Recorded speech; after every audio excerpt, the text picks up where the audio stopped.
Welcome to Strip Cover Lit. I'm Adrian Fort. And I'm Dalton Gentry. And we're here with you for a 6 things list. Dalton, what 6 things are these 6 things today? 6 books that have been on our TBR list for too long. Far too long. TBR. Do you know what that means? I don't. I was hoping you knew. I am not. We're not booktubers. Let's just talk.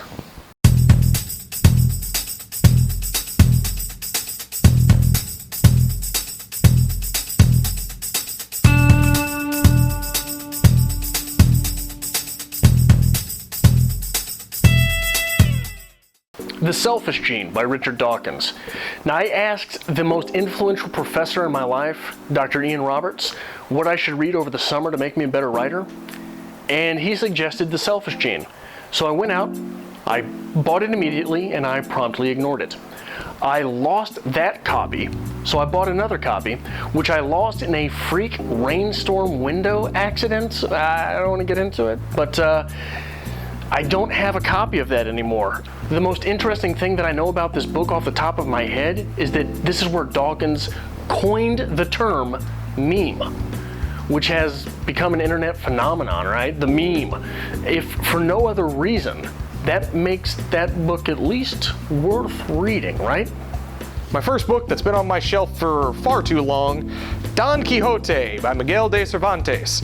Now, I am a huge fan of the musical Man of La Mancha, so I'm very familiar with the story. You know, Don Quixote, senile, delightful old knight, falls in love with the prostitute Dulcinea, and absolutely in love with the story itself, but I've never actually read it. So I'm really looking forward to actually digging through this one. It seems like quite the lengthy read. I've got the fancy edition here with the nice little pictures, but I've heard a lot about this. This seems to be, especially in the Spanish community, a major pillar of literature and a classic nonetheless. So I'm really excited to dig into this, and hopefully it's just as good as I want it to be. The Mind and the Brain by Jeffrey Schwartz. This is another science-y adventure in which Schwartz tells how you can actually use your concerted effort and mind state to change the chemical balances of your brain. And from where I got in the book, he used it a lot. The research was done from people who had OCD, which is an extreme behavioral issue. And through studies and from what I can tell, I haven't read the whole book, through these studies and papers and science, general science, these OCD patients actually overcame their affliction. And this is another book that I lost one copy to water and another copy to I don't know where, and now I can't find the book anywhere. The book is a lot, in my experiences, like A Brief History of Time, in that if you don't come prepared to take notes and you don't come prepared with your big boy or girl pants, not only will you not make it very far, but as far as you get, you won't get anything out of it.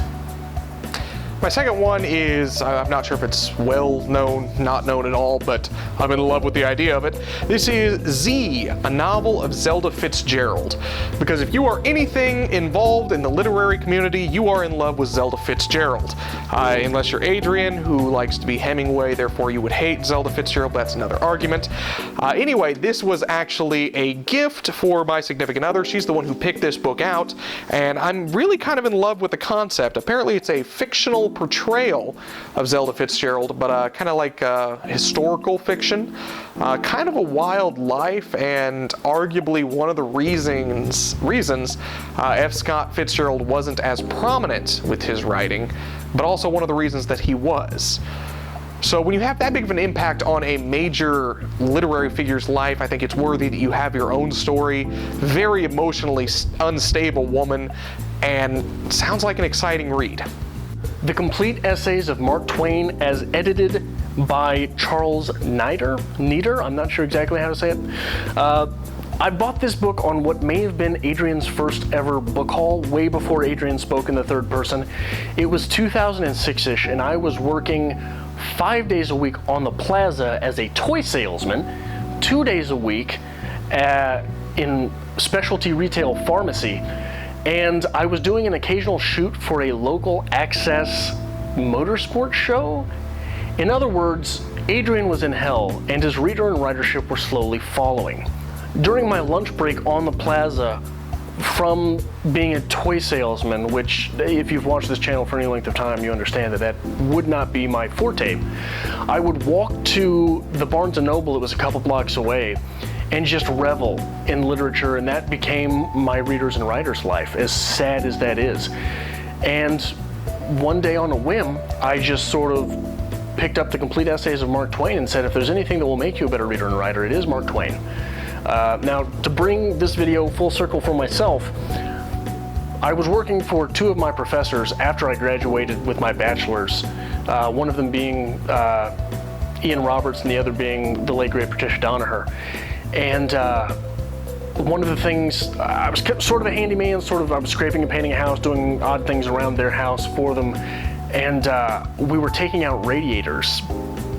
And I was in Ian Roberts' office, and he had that same book. And I said, so, you've got this? And he just, oh yeah, I've read it. And I saw my future. My final TBR book is Dune by Frank Herbert, strip cover. There you go. I don't know what this is about. Absolutely not a clue.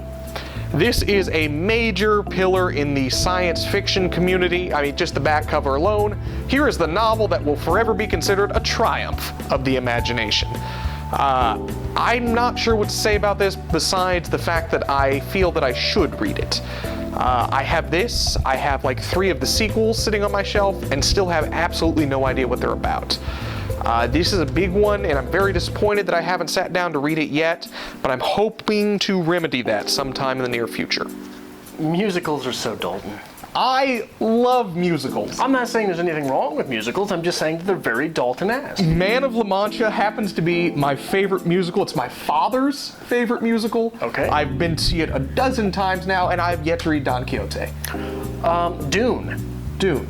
I have heard that people who like Dune don't like Dune. Dune's big in the fantasy world. I picked it out. I've even got like the sequels to it because I'm like, oh, I need to read this. Never read it. Let's talk about you, Mr. Philosophical. If I can make maybe a segue here, which will not be a segue at all, just me harping on you. Dune might be the Great Gatsby of sci-fi fantasy. Maybe so. Everyone who's read it, even people who love literary fiction and love Great Gatsby, they're like, you know, I really like the Great Gatsby, but I don't like the Great Gatsby. Let me tell you why. Okay. And in my experience, that's how Dune is. Okay. Now let's talk about you, Mr. Philosophical. Yeah. Pulling out the heavy ones. Heavy hitters. That's why I haven't read them. Well, fair enough. I'll give you that one. The Selfish Gene. Yeah. It's. I have not read any Dawkins. I have not read any Richard Dawkins. Of the big minds in contemporary science, I am most familiar with Dawkins, but through him as a personality, not any of his writing. Now, I have read a little Hitchens. I like Hitchens. Dawkins is one of those guys, though, that you buy the book to keep it on your shelf. And you're gonna be like, oh, Dawkins. You read Richard Dawkins. Let me slowly bow out of this conversation. Did Dawkins do The Blind Watchmaker? Yes. I have it on my shelf, and I've never read it. So I guess I had The Blind Watchmaker. I need to add that to my list. Yeah.